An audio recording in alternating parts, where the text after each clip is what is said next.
President Ruto did not know Gachagua. And that's why Gachagua got impeached. And that's why Gachagua is raising hell. And that's why Gachagua is giving President Ruto sleepless nights. It is now that Ruto is seeing who Gachagua is. He miscalculated. He didn't know Gachagua. He thought one time. One time. Sema one time. Wewe William Ruto. Wewe Kasongo. Wewe Muhaki. Oh my God. Wewe Mwizi. Wewe Kasongo. Mungu aliwatuma pesa ngapi? Because tunajua ni serikali ya biashara. So ameleta madi.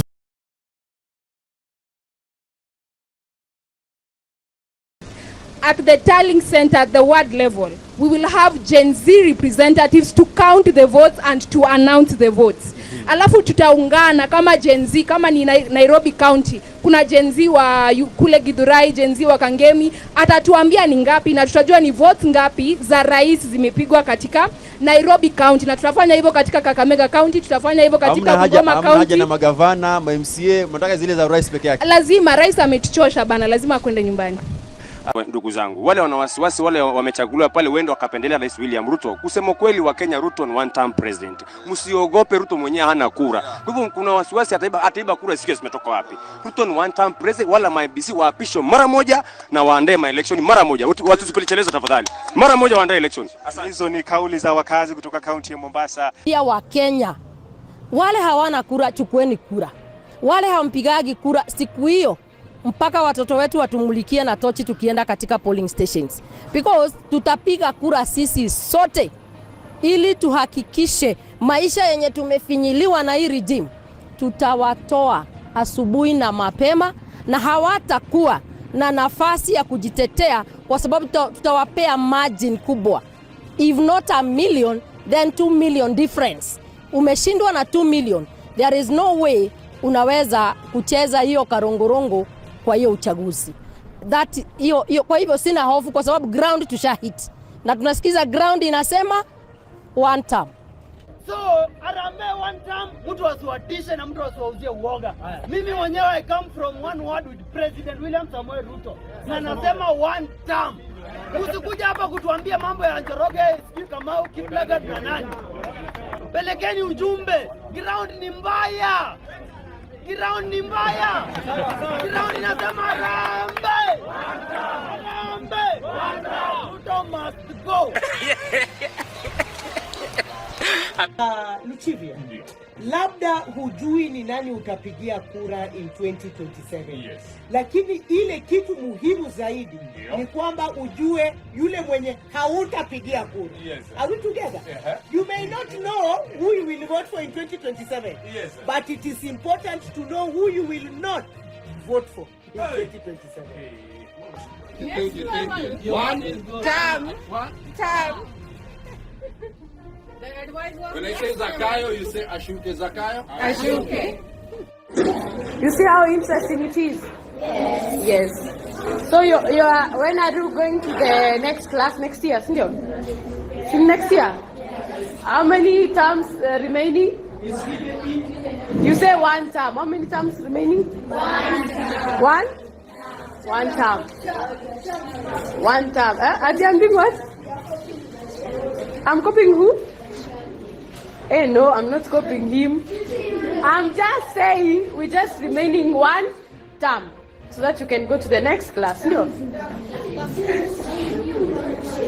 In 2027, every single phone you see being held by a young person is going to be an IEBC phone.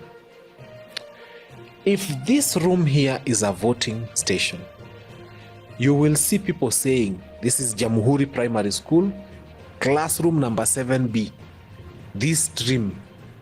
Each stream now, the law says that once they are done counting, they are supposed to pin the results at the door. Every young person has made a personal commitment that we are dedicating 10 young people to every classroom to just take a photo of what has been posted on the door and post on all social media platforms. Ile upuzi ilikuwa inafanyika Bomas haitafanyika tena. And the reason is there will be the report of every classroom live. Iki happen tu hivi, we are in Kakamega, Kuisero Primary School, classroom number 3B, these are the results. And they jaribuni kupost kitu tofauti in another place, at Nairobi. And so the people who are saying they want to arrest Rigathi Gachagua are not worried about violence. After all, this government has been meeting violence upon its own citizens every day. The abductions they have done, the number of lives we've lost in this regime. You remember there are more than 200 people who we don't know where they are. An admission of this administration. So this administration has committed serious violence on its own citizen more than any other person would ever do. So let them, they are not afraid of violence. They are not afraid of killings. They are not afraid of bloodshed. They are the perpetrators of it. That's not what they're afraid. What they're afraid of is that every imaginable thought they've had in their minds of how they would subvert the will of Kenyans looks like it has been overcome. Tanuri la moto litamuunguza, tumemtoa ndani. Wale walidhani sasa watamweza kwa kumweka huko ndani, yeye ametoka. Na kuna visiki mbili hapa Western ambazo zimezuia maendeleo kila siku. Kisiki moja ni Musalia Mudavadi. Kisiki ingine ni huyu popo ako na bibi wawili. Anajiita popo na ako na bibi wawili. Huyu mtu anajiita Moses Masika Wetangula. Anajiita popo wakati walikuwa wanapigia mapopo huko kura. Mshumaa yao ilikataa kuwaka. Nyota yao ikazima. Nyota yanatembea ndio iko hapa. Na wale watu ambao mimi naendelea kuone hawa watu. I know they have an impeachment agenda. We only want to know one name. Ule mutuse wa Trans Nzoia ni nani ambaye atamove impeachment motion? Wewe ndo tunataka kujua. Tukishajua mutuse wa Trans Nzoia ni nani, wewe Trans Nzoia utaiona paa kama kituo cha polisi. Wewe, watu yako, your girlfriend, Trans Nzoia will be a hostile place to stay. Na tucheze na watu. We are here to stand in solidarity with a leader who has brought direction in the entire region. We are not going to condone this kind of mediocrity that has been activated by these two other octogenarians. Huyu mtu anajiita Wetangula na Musalia Mudavadi. Sisi tunasema ati mmoja anaitwa bure, mwingine ni bure kabisa. Ati ukinunua mmoja, mwingine unapata kama promotion. Ati mwingine ni offer. Offer ya Western imeisha. We have found, sisi tumekuwa mayatima kisiasa kwa muda mrefu. Tangu Wamalwa kijana aende, tumekuwa tukiyumba. Tumekuwa tukilelewa na mzazi wa kambo anaitwa Raila Odinga. Sasa tumepata mzazi yetu.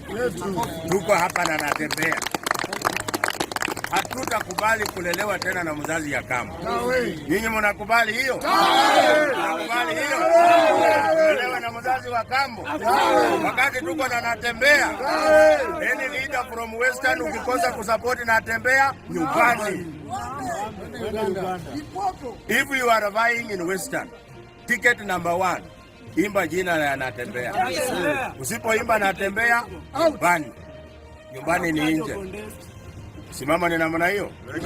Si tutashikana mkono hapa Western na natembea.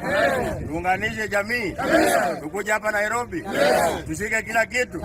Tusonge mbele. Housing levy tuondoe. Sasa ifanye kazi. Kasonga aende Waska. Harambee. Harambee. Sisi tunatoa hizi kofia zote kusema kwamba tumetoka katika chama cha ODM.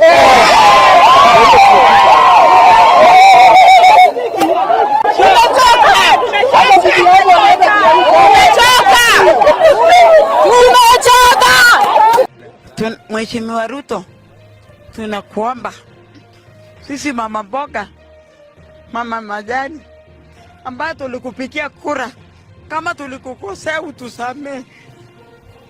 Tumekufa mjini, tumekufa pombe kwa sababu yako, kwa sababu ulikuwa unataka utusupport na Mungu akusaidie Ruto penye huko. Eric Kenyatta wakati alikuwa kikati hatukuumia kama vile wewe huko wa kiketi. Mungu nisaidie na nimeomba msamaha. Wakati Kibaki alikuwa, wakati Ruto huyu Kenyatta takimi Kenyatta Uhuru hatukuumia. Nimeongea Bogota. Lakini Ruto wakati alikuja akatuambia photo map ni mama mboga. Photo map iko wapi? Na mbona ametuaja tukalewa kwa sababu yake? Wacha tulewe basi.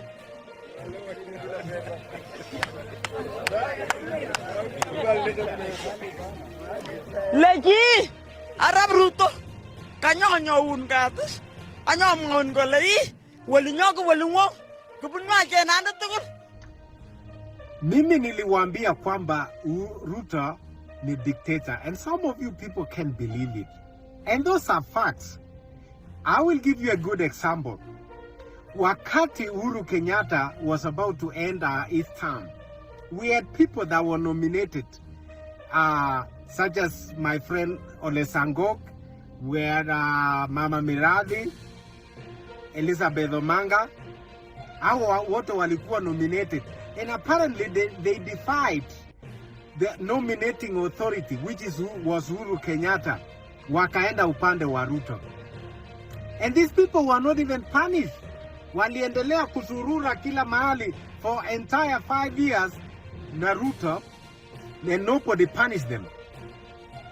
Angalia Kasongo, nominated Senator Orwoba, immediately ameonekana kana kwamba anataka kusupport Matiang'i na amekuwa punished right away. These people are just jokers. And they say, wakati ule walikuwa natuambia kwamba we nominate you, but we don't want to gag you from saying whatever you believe is right for you democratically. Lakini wao wanataka kuwa their own mouthpiece, uongee mambo yao. These people, nakwambia vizuri kwamba they are jokers. Angalia Murkomen. The other, wakati wa Uhuru Kenyatta, he was crying, real tears, kwamba Uhuru Kenyatta anashika watu, wakati watu wanaongea wanasema vile wanavyofikiria, freedom of speech. Alikuwa anaitetea vizuri sana. Sasa hivi ukisema anything bad about Kasongo, unafuatwa, unatafutwa. Give me a break. I tell you that we are far away from democracy. These people are just jokers. You believe Murkomen kwamba ati anatetea democracy? Demokrasia ya nini? Power is already may corrupt their minds. And these are the people wanatuambia kwamba so angalia, why are you chasing away Orwoba if you believe that people, all elected leaders, including nominated leaders, have also their own brains and they can think for themselves? Now you want to think for them. Nini, you are just jokers. And I'm telling you for a fact, mambo ile, tuliona ile mambo ilikuwa inasunguka mtandaoni last year and early this year, which actually youth wengi, Gen Zs, walikuwa kidnapped, wengi wakauliwa, tu ya kukriticize Ruto ama kuandika picha mbaya ya Ruto. We angalia social media, you can find this, Instagram, everywhere you go. Utaona mapicha ya Trump imeandikwa mbaya, ana dance, mara ana kiss, mara anashikana kama anakaa kama mwanamke. All this really bad. Na hakuna mtu anasumbuliwa hapa juu ya hiyo maneno. Na kama Ruto angekuwa na at least of, tolerance, kama angekuwa even a iota of tolerance, angeignore hao watu. But since he's so sensitive to anything against him, pamoja na wale watu wamezingira yeye, just say anything small, anakuwa na uchungu kama hata anataka kujinyonga juu ya hiyo. a leader like that? Why are you focusing hata kwa vijoro yenye vijana wadogo wanajora na kusema juu yako? But because they have no tolerance. And that's why they could not tolerate Orwoba. Because akionekana kwamba anaanza kuelekea mrengo mwingine, you have to kick her out. And you tell me that's democracy? Give me a break. Hiyo ni uchinga. Wachaneni nazo. So stop talking about democracy. There is no democracy in Kenya. These are dictators. And that is why umeona watu wengi kama Cherargei ati anaongea huko Senate akisema oh yeah, nani yule mama wa TZ amefanya vizuri badala ya kutetea demokrasia. Whether ako nchi gani, if something is wrong, is wrong. You have no two ways. Kama ni mbaya na kama kuna watu wanaenda kusikiza hizo kesi vile inavyofanywa, kama ni ya ukweli, kama imefanywa kwa njia mzuri, let them listen. As long as our end demonstration is that.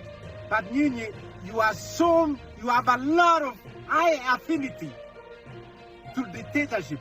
And that is why amuoni Museveni, amuoni ni ile tu amwezi fanya hiyo takataka yenu mbaya Kenya, because wa Kenya wamekaa majo. Otherwise, you have high affinity to dictatorship. And that is why unapenda Museveni, unapenda Mama Samia.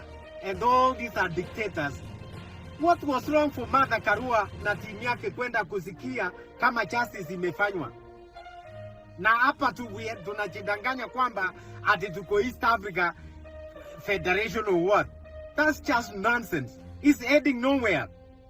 Because you condone ile uchinga inafanyika Uganda na Tanzania. And at the same time, the same criminals when you wanna lead now, they cannot say anything now. Wamekuwa condemned all over the world for what Ruto himself is doing in Congo. So kama muna believe kwamba every country is independent, what are you doing in Congo? What is Ruto doing in Congo? Wacha kudanganya wa Kenya. Bure kabisa nyinyi. Standing before you is Honorable Joyce Atino Sogo Bensouda, woman representative of Homa Bay County. I've just landed and I've found a confused country. I'm shocked that I don't know where to take the mantle from. I've walked into the parliament and I've seen even sittings there are contrary to the way it's supposed to be. We are fooling Kenyans. I'm seeing Kenya Kwanza today have occupied spaces for Azimio. What is it that they're trying to demonstrate? As I was coming to parliament, I've seen heavy security roadblocks. What is wrong in this country? I'm from Namibia where we were moving smoothly. I came here knowing very well that debate on finance bill was going to run 2 weeks. What was the rush? A question to ask. What is it that leaders cannot be honest? The 13th parliament is not being truthful as to why we were elected. I've also heard before I left the country, when even members of the government were complaining that they don't know how to dodge, themselves they are under captivity. They cannot be open. Some of them even complained and confirmed that they were whipped to State House so that they are able to make sure that it is yes. I was shocked to read in the social media. I don't know whether content creators were the ones who were lying, to hear a senior government officer in this government talking about no projects would go to places where are going to reject the finance bill. Are we elected to play with Kenyans? Are we ready to serve this country? Are we ready to represent as per the Constitution 2010? I'm shocked. I don't know where to take the mantle from as a woman. I think this country requires adequate and thorough leadership. What is taking place is wrong. As a project planner, what ought to have come first, in my own view, he was the one who was driving this mantle.